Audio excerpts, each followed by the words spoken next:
The Crookston School Board met Monday night and approved a school makeup plan proposed by the superintendent, Jeremy Olson, for the current school year to make up those storm days that they missed, and adopted a similar program for future years, explains Olson. Well, first of all, we don't have to worry about that. I'm done closing school, just joking. So right now we're on day 4, so the board just accepted a plan to forgive up to 5 days. On day 6, then we'd be looking at Easter Monday for a makeup day, and then day 7, 8, 9, whatever that may be, would be days added to the end of the year. If we get into a situation that is, for instance, where we're adding 1 day to a week, we may look at extending the hours of operation or whatever the case may be, because obviously it doesn't make sense to bring kids back for 1 day during the week.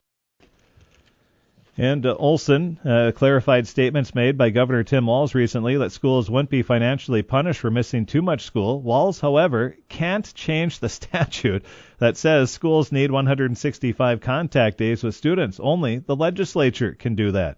The Department of Education sent information to public schools stating there wasn't a fiscal penalty for falling below the statute and are working on a plan to create an exemption or some similar tool for districts that have good reasons for falling below the statute.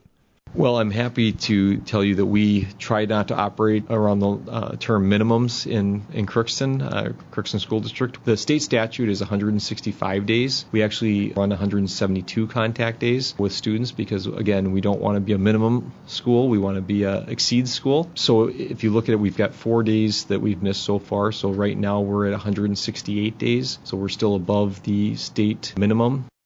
The teachers' union contract says the first 3 days can't be made up, and most contracts with the different unions in the school system say that days 4 and 5 can be made up, but the employees on those contracts must be paid for the day off and the makeup day. So beginning on day 6, the cost to make up school becomes more fiscally responsible for the district.